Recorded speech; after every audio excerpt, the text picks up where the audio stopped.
Darkness is not an affirmative force. It simply reoccupies the space vacated by the light. This is the Hamilton Corner on American Family Radio. It should be uncomfortable for a believer to live as a hypocrite. Delivering people out of the bondage of mainstream media and the philosophies of this world. God has called you and me to be his ambassadors, even in this dark moment. Let's not miss our moment. And now, the Hamilton Corner. You know, in the New Testament book of James chapter 1, verse 12, it says, "Blessed is the man who perseveres under trial." Blessed is the man who perseveres under trial. Well, welcome to this edition of the Hamilton Corner. Alex McFarland here. So honored to be sitting in for attorney, pastor, and cultural commentator Abraham Hamilton III. I'm very honored to be sitting in for Abe, and we've got a great show. In fact, honestly, one of the nation's preeminent historians and also a cultural commentator from a Christian perspective, Bill Federer, will be with us just in a moment. But we're going to talk about some headlines, but I want to open up with a story about trust. It's as we do this program, it's July of 2023, and I think about the space program. When I was growing up, I mean, it was such a big deal anytime we would send a rocket to the moon. And July of 1969 was the time they launched Apollo 11. And July, let me think, I believe it was July 20th of 1969 that Buzz Aldrin and Neil Armstrong set foot on the lunar surface. And I want to give this illustration because it's really an illustration about trust. We always talk about Buzz Aldrin and Neil Armstrong, and they were on the surface of the moon. They had orbited the moon like 31 times, and then they, in this small capsule, went down to the lunar surface. But the one that you don't hear much about for like 20 hours was Mike Collins. Michael Collins was in this command module up in the air, orbiting the moon. Now think about this. Mike Collins, while Armstrong and Aldrin were down on the surface of the moon, Michael Collins in the command module was up in the atmosphere circling the moon.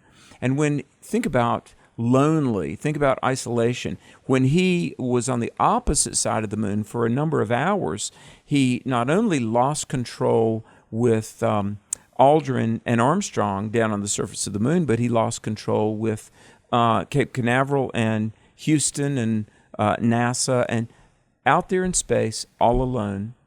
And then he had to trust that he could be guided back. But also Neil Armstrong and Buzz Aldrin on the surface of the moon, after they did their experiments, and they famously gathered up about 47.5 pounds of lunar dust and rocks that would be taken back to Earth, they had to get back in their capsule and go up there and reconnect with the command module. Then they would all get in the pod and go back to planet Earth under the guidance of the people at NASA.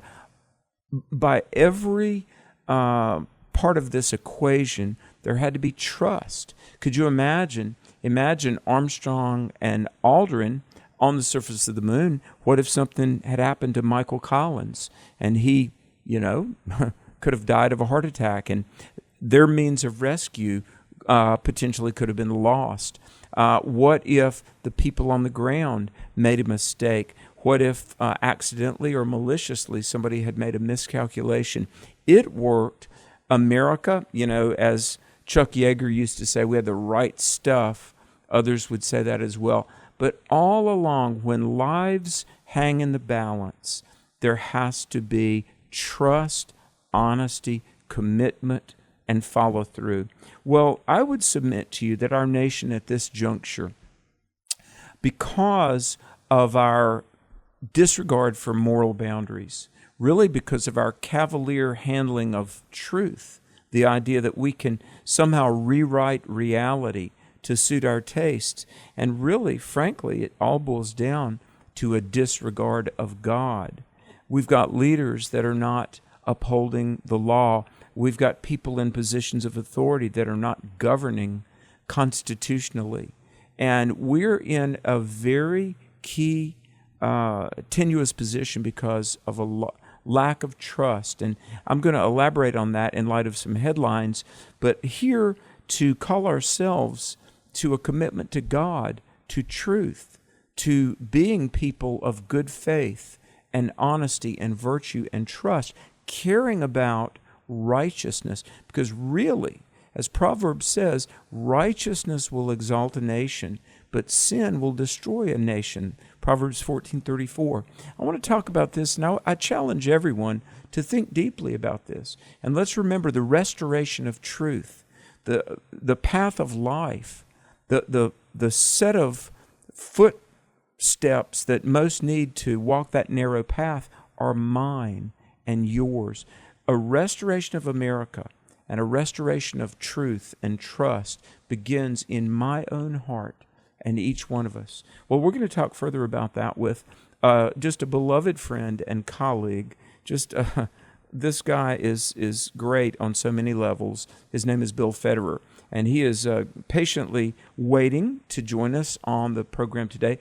Bill, thank you for your time. Thanks for being with us on the Hamilton Corner on the American Family Radio Network. Welcome, Bill Federer. Hey, Alex, great to be with you. And I do want to mention, my wife and I put together a book, Miracles in American History, Volume 2, where we actually talk about the lunar landing, and with Buzz Aldrin having communion on the moon, and some of the interesting things.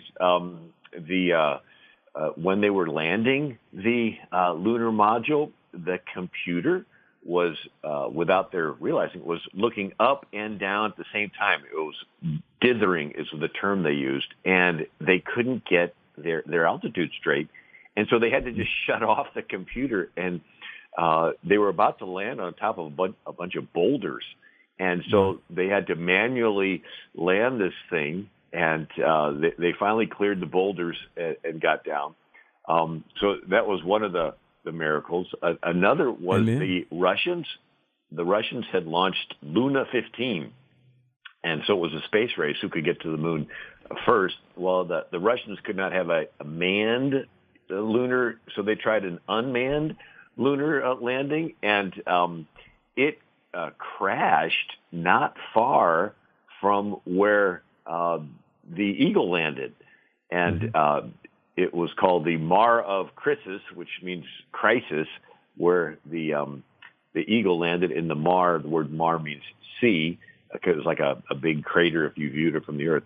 So the USSR's Luna 15 landed just not too far away from where Buzz Aldrin was, but it could have landed on top of them. It could have crashed right into them, but luckily it landed on the Mar Chrysostom. And then the last thing was the bulky suit they had to put on.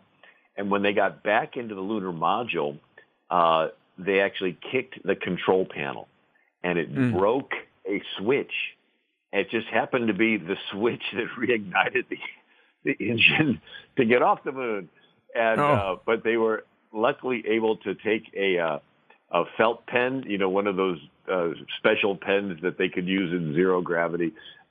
They were able to shove the switch back in place, and then obviously it ignited, and they were able to get off the moon. But that could have been potentially serious. And then again, the quotes from Mike Collins, and how he was on the other side of the moon alone, and how lonely that would have been. So Mike Collins said he was 57 miles up, and Mike Collins says, "This venture has been structured for 3 men, and I considered my third to be as necessary as either of the other two. I don't mean to deny a feeling of solitude. It is there, reinforced by the fact that radio contact with Earth abruptly cuts off the instant I disappear behind the moon. I am alone now, truly alone, absolutely isolated from any known life. I am it. If a count were taken, the score would be 3 billion plus on the other side of the moon, and 1 plus God knows what on this side." So that was that lonely feeling that he felt like. Wow. I'm glad you shared those things. even though I was only 5 at the time, I remember these things. I remember this was in the news, and didn't they, they had to manually land and, as you said, dodge some boulders, and didn't they actually overshoot their intended landing spot by quite a distance? Right, yeah. First of all, this had never happened before, so they weren't sure, and actually the Apollo mission before this, but they weren't sure if the gravity of the moon would actually catch the lunar spaceship, and if it was not headed toward the moon enough, it could have deflected off of the gravitation pull of the moon and gone off into space, and you never would have seen them again. And if it would have gone too much the other way, it would have caught too much of the gravitational pull, and they could have crash landed into the moon. So it was a risky thing. Mike Collins in The Guardian gave a statement years later. He said, "Not since Adam has any human known such solitude, with no one to talk to except his tape recorder." And he said he was sweating like a nervous bride until the Eagle returned. He talked about how if the Eagle was not able to launch off the moon, that was another thing. They weren't sure if it, this is what the Guardian said, Collins' deepest fear that he would be the only survivor of Apollo 11, that despite their apparent calm, no one was more stressed than Collins. He was obsessed with the reliability of the ascent engine of Armstrong and Aldrin's lander in the Eagle. It had never been fired on the moon's surface before. Should the engine fail to ignite, Armstrong and Aldrin would have been stranded on the moon, where they would die when their oxygen ran out, or if it failed to burn for at least 7 minutes, the two astronauts would either crash back to the moon or be stranded in low orbit and just continually circle the moon forever. Right. So, these are the little things that people don't think of. But and then again, Buzz Aldrin, before he got off the moon, he celebrated communion, and to me, that was just such an amazing time. Exactly. On the ground when Apollo 11 launched, they estimate there were 1 million people on the ground watching. And Bill, I guess one of the reasons I'd like to segue this conversation into kind of where we are at the present day is, everybody, I think there was a lot of relief when the 3 men did safely make it back to Earth. There was just a sense of accomplishment, certainly among the people that were part of the space program. But just among average citizens, there was a pride in America. There was a recognition that we were achieving great things. And I remember hearing the grown-ups talk that God was allowing us to do that. I remember, even though, as you know, I didn't really know the Lord till I was 21, but I was a little kid, and I remember being at church. We went to this Presbyterian church, and the pastor from the pulpit acknowledged that God gave America this edge and this acumen, that we were a nation accomplishing the impossible because the favor of God was with us. And so, Bill, here's my question. Rodney Stark, and perhaps we'll have to unpack this after the break. I know we're coming up on a break, but Rodney Stark, who died a year ago almost, he was a great historian, sociologist.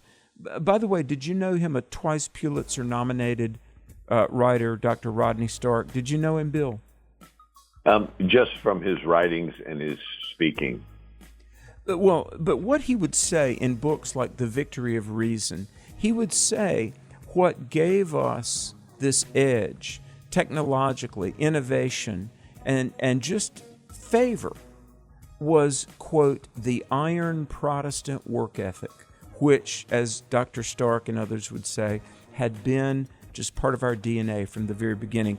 Bill, we've got a break, but before we go to this break, we've only got a second or two. Give us your website, then we're going to come back and talk at length with Bill Federer. What's your website, my friend? It's AmericanMinute.com, AmericanMinute.com, and the book I mentioned is called Miracles in American History. Okay, stay tuned, folks. We'll talk about those miracles and how we need one today. Alex McFarland on the American Family Radio Network. Stay tuned. We're back with Bill Federer after this. As Christians, we cannot redefine marriages because ours do not turn out according to God's standard. We have to aim for the mark. And the mark, it's not happily ever after. This is a picture of Christ in the church. So God has invited us as two individuals becoming one to be a living billboard of what he did for us. Airing the Addisons, weekday afternoons at 2 Central on American Family Radio. Isaiah says, we shall beat our swords into plowshares and our spears into pruning hooks, and nation shall not lift up sword against nation, neither shall we study war anymore. And I believe that day is definitely coming, that Jesus Christ, the King of Kings and the Lord of Lords, will bring us prosperity, harmony, but that's not the world we live in yet. Tune in to The Awakening, weekdays at noon Central on American Family Radio. My wife, Jan, played in the marching band in high school and then in college. They all had matching uniforms. But when they played the music, nobody played exactly the same thing. As believers, unity of the faith, we're not the same. We're different. We have different parts to play. But there can be unity as we play our part in Christ Jesus. Exploring the Word, weekday afternoons at 3 Central on American Family Radio.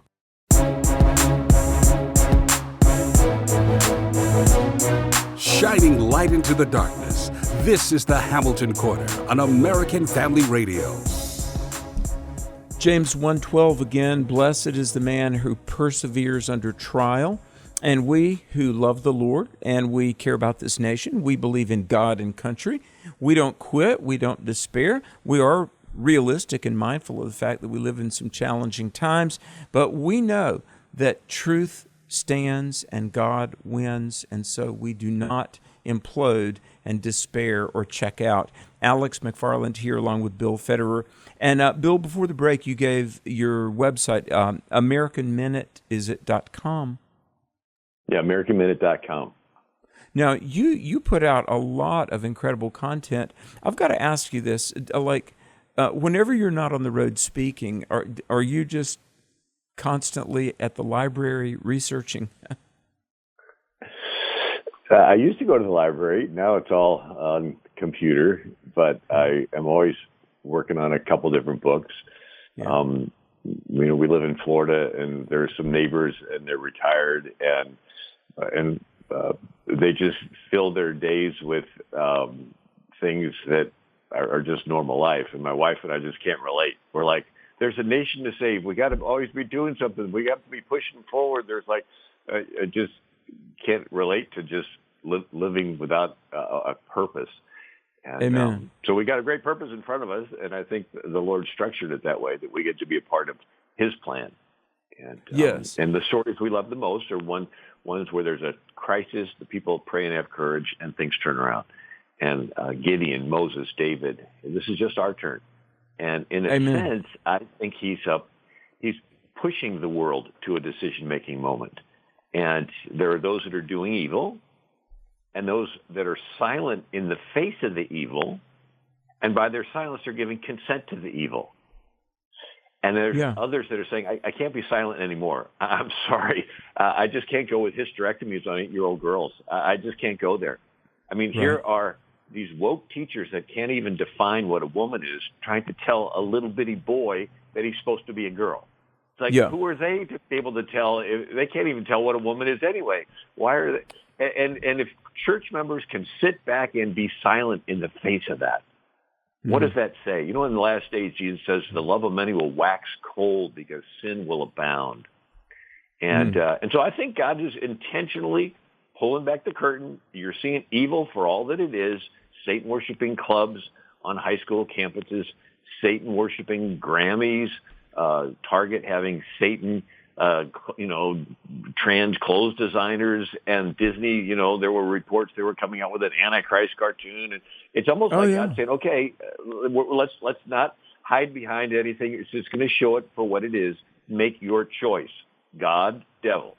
Choose. Yeah. And we're the bride of Christ, so every romance novel builds up to what? A decision-making moment.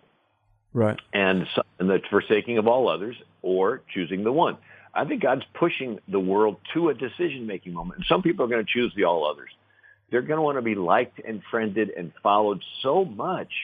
They don't want anybody to say anything bad about them so much that they'll get used to just caving, and it'll be just Satan out of the closet, and they'll be like, well, I don't want to say anything. And it's like, okay, by your silence, you're giving consent to that. And then others are going to say, I just can't go along with it anymore. And they cut the rubber band and it snaps back and they get more excited for Jesus than ever before.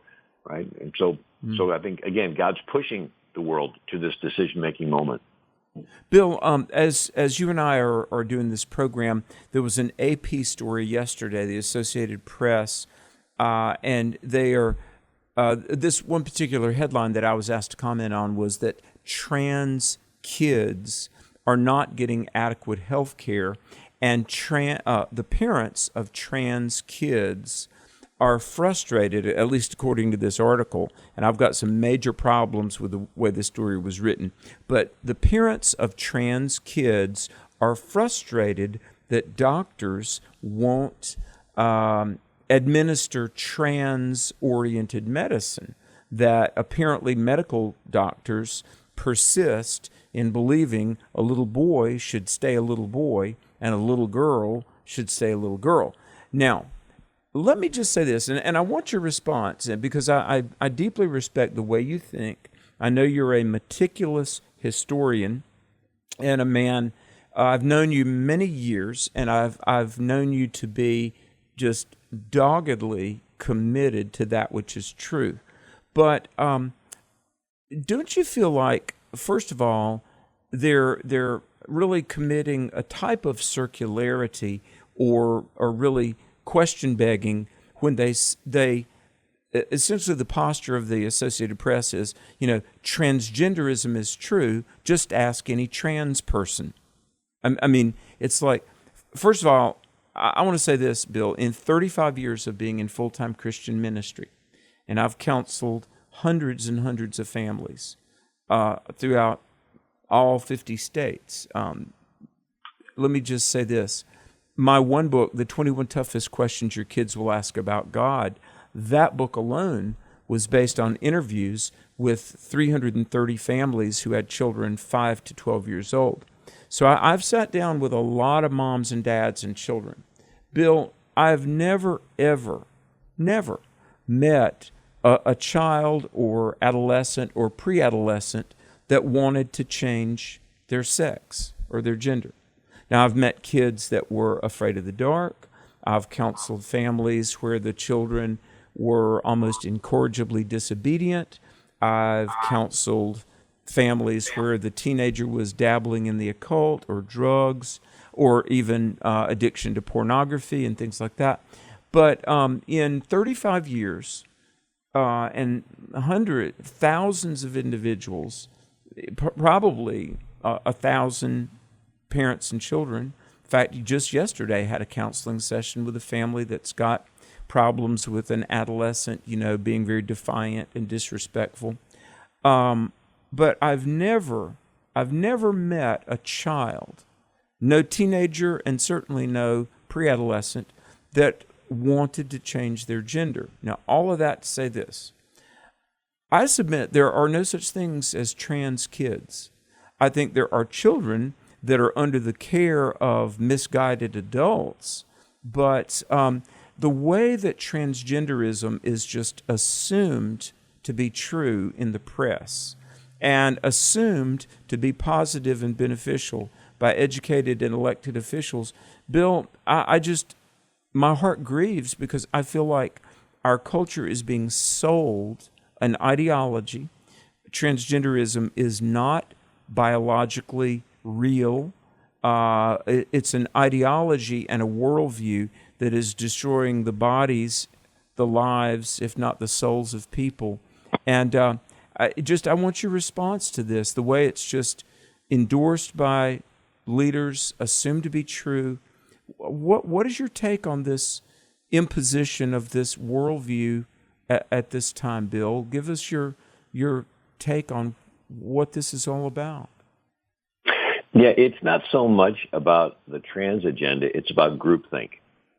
In other words, it's a psychological operation that can get people to deny reality and just believe whatever the public opinion molders tell you to believe.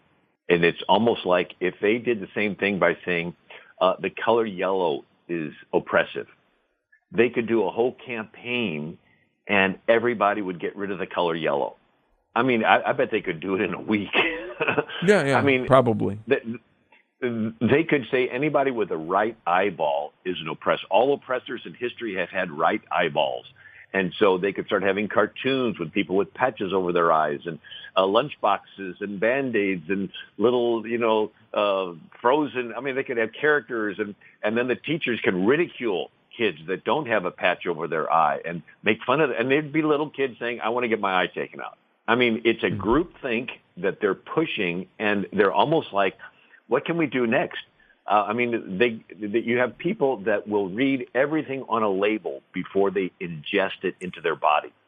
Yet they will get a shot in their arm with nobody knowing anything what's in it because it was passed under emergency authorization. I mean, you suspend things that, and so that's one of the things in the group thing. And I want to get back to that, but I do want to say years ago, I went to school in college in Europe. I went there for 6 weeks in high school. We traveled all around. And then I went in college and for a semester and we went to Pompeii, right? Okay. That's where the Mount Vesuvius blew up shortly after Titus destroyed Jerusalem. And then he comes back with all the wealth from the Holy Temple. And he's going to do his big statue, right? Nero and the Colosseum, which was based on the Colossus statue. And anyway, Pompeii was their Las Vegas. And you go through the ruins. It was where the gladiators would train. But you go into these rooms where they would literally have paintings on the wall of what the specialty of that particular prostitute was. And they would raise the children to be prostitutes. I mean, it was a whole culture. And then you see specials on Thailand. And it's a sex trafficking place where these European people would go there and fool around with little kids. And these little kids are being trained from being just youth to being prostitutes. And then you begin to see what they're teaching in school, the grooming. And it's like, hey, I begin to see a picture here. And it is one where it's very similar to ancient Israel, the way that they would sacrifice children to Moloch and things. And it's almost like the same spirit that mutilates them inside the womb has now jumped out and wants to mutilate them outside the womb with the trans agenda. I mean, a little child goes through developmental. One time I was with a doctor and he was brought to tears.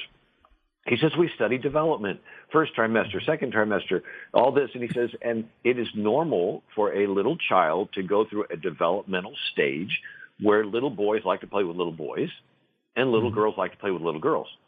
Right. And he says, when they come into the classroom and inject a mind virus into these little kids and say, now, if you're a little boy and you like to play with little boys, maybe you're gay. And if you're a little girl and you like to play with little girls, maybe you're a lesbian. And so from this period on until they reach, adolescence and puberty and the hormones kick in, they're thinking, well, gee, I'm a little boy. Like, oh, maybe I'm gay, right? And they implant that. And this doctor was like, they should at least wait until after adolescence and after puberty and after all those, before they say, well, okay, here's a kid that didn't,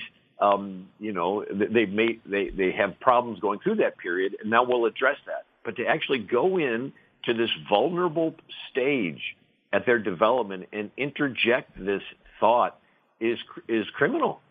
And so that's one of the things, as you mentioned. Yes, every single cell in your body is either XX, which is female, or XY, which is male.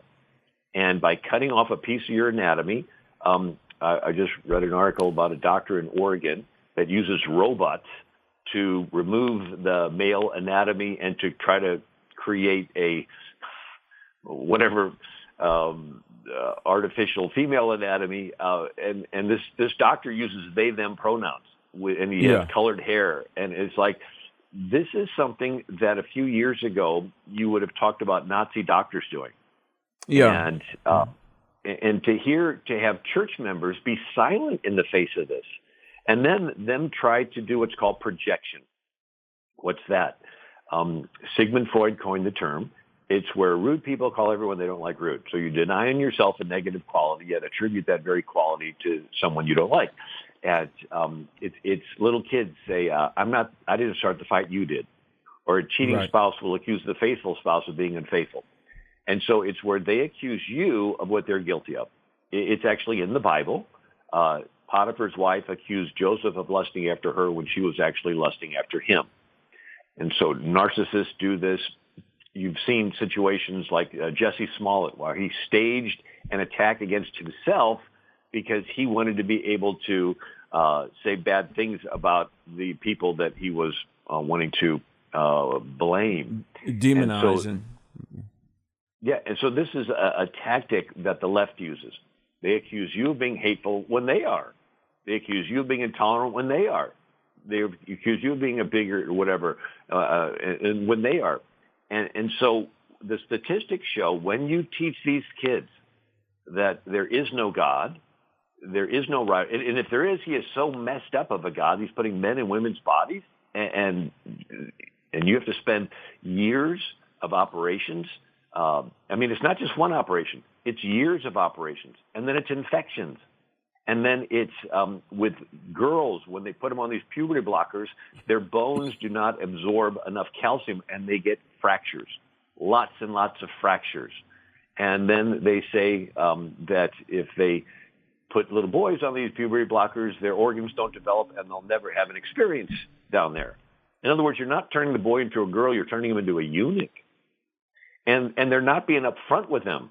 They're doing experimental stuff with these children. And it's a moneymaker, with hospitals building entire wings for this, pharmaceutical companies thinking there'll be lifetimes of clients buying these hormones.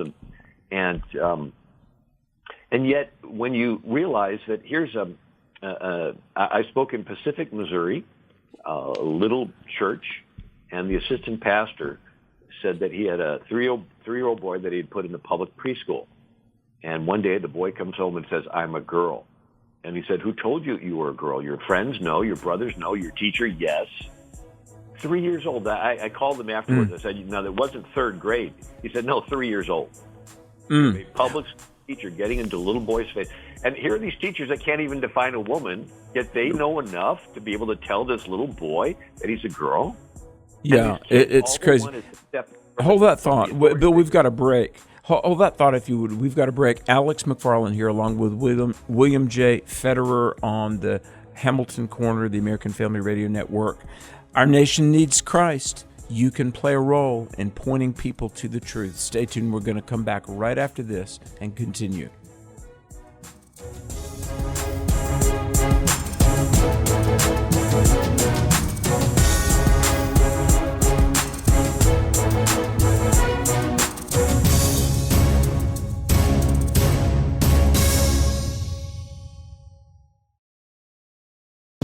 Sometimes shortcuts are not wise. If that's true physically, how true that might be spiritually. I think all of us have shortcut stories, you know? Yeah. But there's some you don't want to shortcut when it comes to getting to God, do you? There is no shortcut to God. It's only through Jesus. Exploring Missions with Bert and Nathan Harper. Saturday afternoons at 2:30 Central and Sundays at 1 Central on American Family Radio. Sadly, as believers, we can be pretty self-centered and selfish about our prayers, praying for I, me, mine. The Lord taught us to pray the Lord's Prayer. It says, our Father. Not just simply my Father, but our Father. We need to pray much daily for each other and pray with one another as well. That's so very important for each and every one of us. Tune in to the Hour of Intercession, weekdays at 3 a.m. Central on American Family Radio. Little did you know that the same legal terminology, the same legal terms that we use today, probable cause, just cause, There's multiple ways to describe it, but David uses that same terminology. How do we know what's just? Well, we know what's just by looking at God's Word. That's where we get our ultimate definition of justice from. AFA at the Core with Walker Wildman. Weekday afternoons at 1 Central on American Family Radio.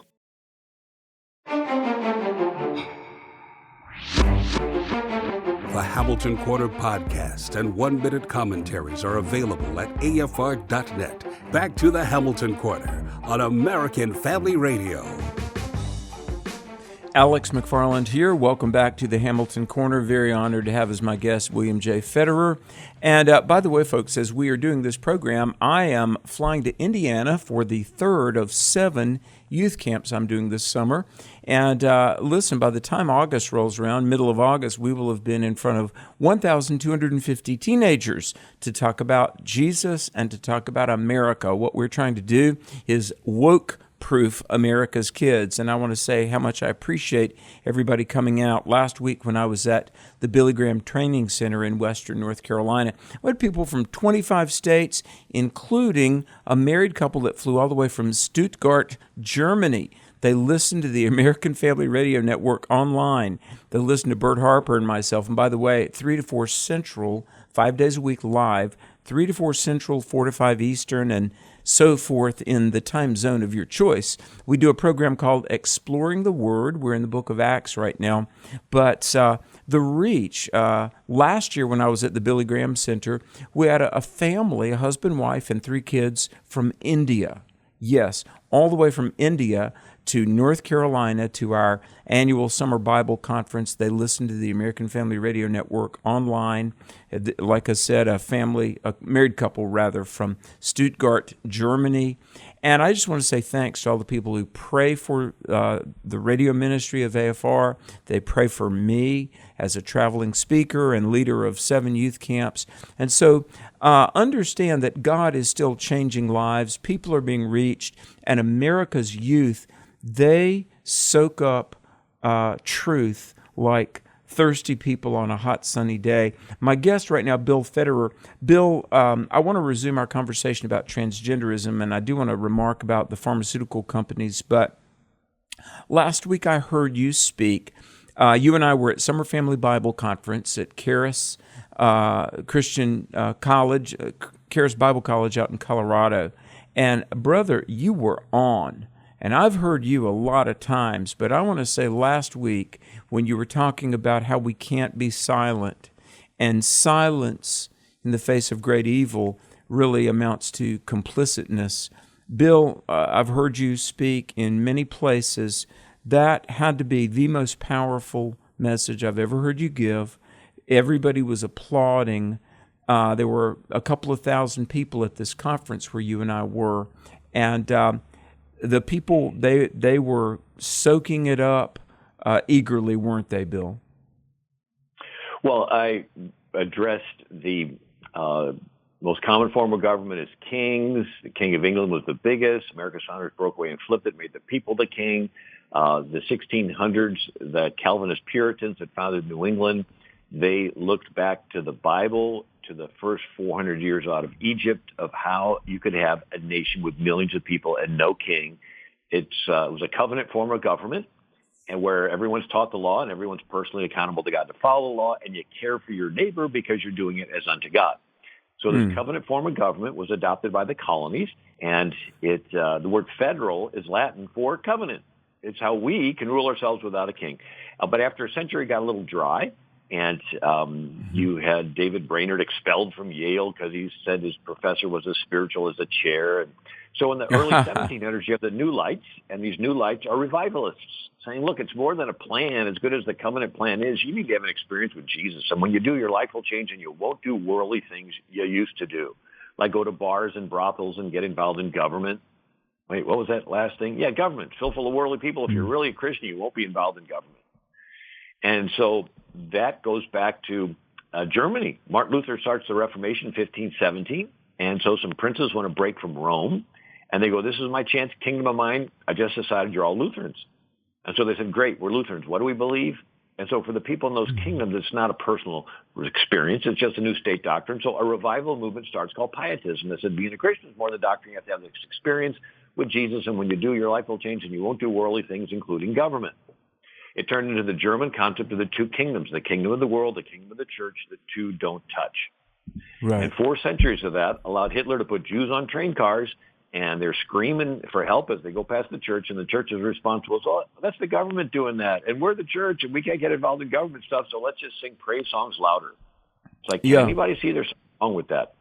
And so you look at the people that think they're being holy by not being involved. What do you do with Numbers chapter 30? It's the silence equals consent chapter in the Bible. Half a dozen scenarios. One is if a daughter is still living in her father's house in her youth and binds herself with a vow, in the day the father hears of it, if he's silent, her vows stand. But if he disallows it, she's released from the vow. That's come down to us as vows in a wedding ceremony, and the pastor tells the church members, if you are silent, you're giving consent. If anyone present knows of any reason why this couple shall not be joined together in holy matrimony, speak now, or forever hold your peace. So if you're at the wedding holding your peace, you're actually giving consent. It's called the rule of tacit admission, T-A-C-I-T, and Black's Law Dictionary, an admission reasonably inferable from a party's failure to act or speak. It's even in our Constitution, where a bill is passed by the Congress, the Senate goes to the president's desk. If the president doesn't do anything for 10 days, not veto it, if he doesn't do anything, it automatically becomes law. Wow. Just by his silence is legally interpreted as his consent. And so if a church member's silence gives consent to wedding vows, it gives consent to other things. So if they're killing babies in the community and the church members are silent, they're giving consent to killing babies. And if you give consent to sin, you share in the guilt of the sin, you will share in the judgment of the sin. Right. Leviticus 20 says any Israelite who sacrifices a child to Molech is to be put to death.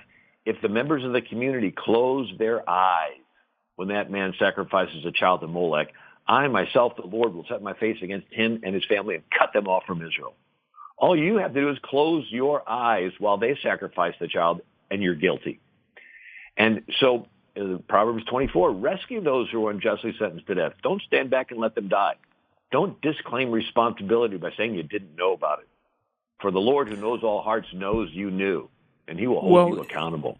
Doesn't it remind you of Ezekiel? If I recall, 5 times in the book of Ezekiel, beginning in Ezekiel 3, it says that when you see the enemy coming, and the enemy comes and the watchman doesn't warn the people, and your neighbor die in his sin, his blood I will require at your hand. I mean, you're talking about silence equals consent, but there's also our accountability. We are our brother's keeper, aren't we, Bill? In the eyes of the Lord, we are most certainly, at least on some level, responsible for the life and even the soul of our neighbor, aren't we? Yeah, Acts 22. The Apostle Paul's talking to the Lord. And he says, when the blood of thy martyr Stephen was shed, I also was standing by consenting to his death. Paul did not throw a stone. He didn't say a word. He just stood there silent while but they he were was killing complicit. Stephen. He knew he was complicit and he was guilty. You know, Esther, Mordecai comes and says, there's a mandate from the government to kill the Jews. And if you're silent, you're a Jew, you're going to be killed. But, God could have raised you up for such a time as this. And then there's an interesting one. Moses and Aaron, Numbers 20, are called to the door of the tabernacle. And the Lord spake. Moses, take the rod, gather the assembly, thou and Aaron, speak to the rock, water will come forth. Well, he gathers the assembly and he smotes the rock once, smotes it twice, water comes out. End of the chapter. And the Lord spake to Moses, Aaron will not enter the land because both of you rebelled against me at the waters of Meribah. It's like, both? We just read the chapter. Aaron didn't do anything. He didn't say anything. Yeah, that's just it. He was at the door of the tabernacle. He heard God tell Moses, speak to the rock. When Moses lifted up the rod the first time, it probably took Aaron by surprise. When Moses lifted up the rod the second time to hit the rock, Aaron knew what was coming, and he didn't protest. He didn't say, whoa, Moses, hold it. I was there. No, and in that instant, he was guilty. Moses's was a sin of commission. Aaron's was a sin of omission. And you have a chapter in King Jehoiakim, wicked king. He's taken Jeremiah's prophecy. He's in his winter palace, and after a portion's read, he takes a penknife, cuts out, and burns it in the fire. And it says, and the princes of Israel stood around and watched, and they showed no fear, nor did they tear their clothes, nor any of the servants. Though a couple guys, Nathan and Deliah, urged the king not to burn the scroll. Here, these princes of Israel, they're standing by watching the king, taking God's prophecy through Jeremiah and burning it. And they're silent, and you can tell that they're guilty for it. You know, there's a Leviticus 5. It's an interesting verse. It says, when a person sins because he did not speak up, even though he was an eyewitness or knew what happened, anyone who fails to testify is guilty. And then one version of this says that if you hear swearing or cursing and someone takes God's name in vain and you're silent, it's as if you took God's name in vain. It's like, whoa, all I have to do is be silent when somebody's taking God's name in vain, and my silence is interpreted as consent. And I love the story that you shared, where one time there was like a great big guy. Tell that real quick. Oh, well, and Bill, I'm not a confrontational guy as a rule, but, you know, I've more than a few times gone up to total strangers when they take the Lord's name in vain. One time I was at a convenience store in Virginia, and I heard a guy taking the Lord's name in vain, and I went up to him and I said, hey, excuse me, but you really ought to ask the Lord Jesus to come into your life and save you, because the Bible says God will not hold one guiltless who takes his name in vain. And this really big guy, he just dropped his head and he said, you know, I'm sorry, I shouldn't have done that. And I said, well, look, sir, you know, don't apologize to me, but I want to encourage you to apologize to the Lord. And let me just say this, Bill, and I don't mean to get off on a rabbit trail. I know that when we talk about taking the Lord's name in vain, we might think of when people use God's name as a swear word, like GD, which of course I'm not going to say, but I think that people are in danger of having taken the Lord's name in vain. I hear people say this all the time, God, no. Or, I mean, they use the name of God as an expletive, you know, or a word, you know, to express a lot of emotion. And let me say, folks, the way that we revere the Lord and we humbly carry out our life before God, the Bible talks about Him before whom we all have to do. In other words, God sees us, as Luther and others would say, we all live our lives coram Deo, you know, before the eyes of God. So, Bill, I'm not saying it. Hey, by the way, I almost got punched in the face. I was in an airport, and I heard a man, I counted, he took the Lord's name in vain 23 times. And I went up to him, and I said, sir, you know, you really ought to ask God to forgive you, because the Bible says that God will not hold him guiltless who takes his name in vain. And I've counted 23, and that was, you had already taken the Lord's name in vain a dozen times when I first started counting. And the guy reared back, pulled his fist back. He was going to slug me. He really was. And his wife lunged and grabbed him, and they actually fell on the floor. And a security guard came and got them. So trust me, folks, God will protect you. I didn't get punched. But here's the thing.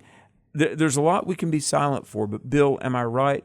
Aren't there some things, if you're a born-again Christian, you simply cannot be silent? And with elections coming up, I implore you, you must vote and vote godly. Forget that maybe your family has been Democrat for decades. Look, you've got to vote and look at the issues and the candidates through the lens of Scripture. Bill, silence is consent. And we simply, if we love God and country, we cannot be silent. You know, Martin Luther King Jr. said, he who passively accepts evil is as much involved in it as he who helps to perpetuate it. He who accepts evil without protesting it is really cooperating with it. And this is Dietrich Bonhoeffer, World War II, Germany. The church is silent, right? The two kingdoms, kingdom of the government, kingdom of the church, the two don't touch. And he couldn't be silent anymore. He starts the confessing church movement. And he says, silence in the face of evil is evil itself. God will not hold us guiltless. If you can be silent while they're doing this stuff to these little kids, Jim Caviezel came out with the movie Sound of Freedom. And that America is like the biggest place for sex trafficking of children. And if people say, I don't want to think about that, I want to go on with my day, it's like, you need to do something. We need to pressure politicians. The word Protestant comes from the word protest. Protest, yes. It's like, and then we're familiar with Leviticus 19:18, love your neighbor as yourself. The verse right before it says, confront your neighbor directly, so you will not be held guilty for their sin. Yeah. All right, they're loving you, but they're confronting each other. Bill, we're almost out of time. Give your website again, if you would, please. It's AmericanMinute.com. AmericanMinute.com. Bill Federer, we got to pick it up again on another day. I want to thank you for your time right now. Folks, thanks for listening. AlexMcFarland.com, our youth clubs, ViralTruth.com. Pray for America. Stand for truth. Be courageous. May God bless you.